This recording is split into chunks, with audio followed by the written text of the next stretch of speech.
Hey everybody, welcome back to the Connection Hub. As promised before, this is a space where we explore life as it unfolds. And this week I'd like to touch on traveling and how it can be seen as a clear metaphor for our spiritual path as well as our emotional journey with ourselves. And so bear with me while I set context, but keep in the back of your mind that it is always important to be able to hold multiple perspectives. And what do I mean by that? I mean, it is important at times for us to be able to zoom in, to understand clearly what we're dealing with, look at the minutiae, the finer details that's at hand, but at the same time to be able to step back and view it from a broader perspective, as if essentially you could be seeing what if it was a friend looking at this, what would they see, how would they understand this? And so that is very important in all aspects of life. So if we keep that as our grounding, let me set some context as to how this thinking came about this week. So this past week I traveled for work, about 3.5-hour drive away from my residence, and the third day while I was away decided to take a day of annual leave and just explore the local environment. And I went to this place that offers a treetop walk, which is sound engineering structure within a forest that is like an elevated bridge that's interlinked about, I would say, 15 meters off the ground, so it's really high. And then when you get to a certain point, there is like a tower that you can go up to, and you see, I think it's about 25 to 30 meters above the ground.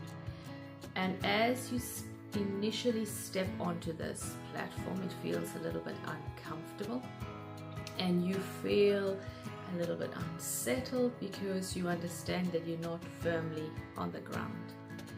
And as you walk, you become more familiar with the environment and you feel a little bit more comfortable, and maybe you trust a little bit more in this new space that you find yourself in. And then when you go up this tower, you're going up and you get to the top, you have this beautiful aerial view that just spans to so much more compared to when I was slightly below, seeing the trees. And you can also get a better understanding of just how majestic those trees are. And it's just a beautiful view, and you can see further out. And then when you come down, all of a sudden, when you step onto this platform again, it's still elevated about 15 meters off the ground. All of a sudden it doesn't feel as scary because you've just been so much higher, and now there's a greater sense of comfort. And when I was having this experience, I kept on thinking, is this the way in which when we are going through emotions, for example, when we are stepping into that emotion, at first it's a little bit uncomfortable, a little bit scared, not sure about it, but when we feel more into it, we become a little bit more comfortable, even with those very uncomfortable emotions like shame, guilt, anger, disappointment. And the same could be true for joy, love, laughter, because sometimes we're actually quite afraid of feeling those emotions. And that's where they've coined the term foreboding joy, because you're always thinking from and leaning into this joy, what is the bad thing that can happen next? So it actually can be for both types of emotions.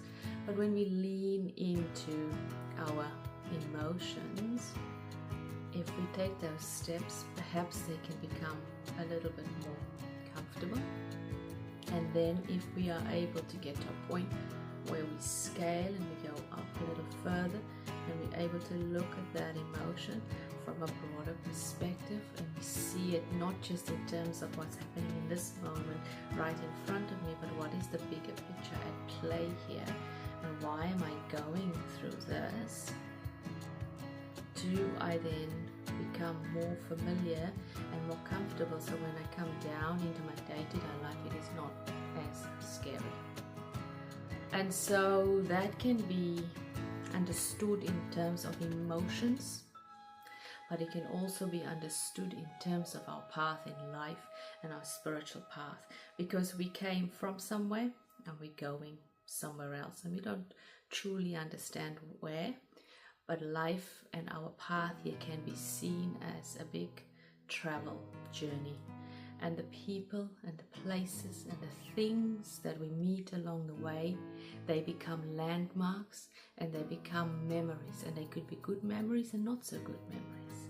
But every step we take, we further along our journey, and we recognize that other people, our fellow travelers, they're not just strangers, they're also people with their own story, with their own wounds and their own destination that they're going to.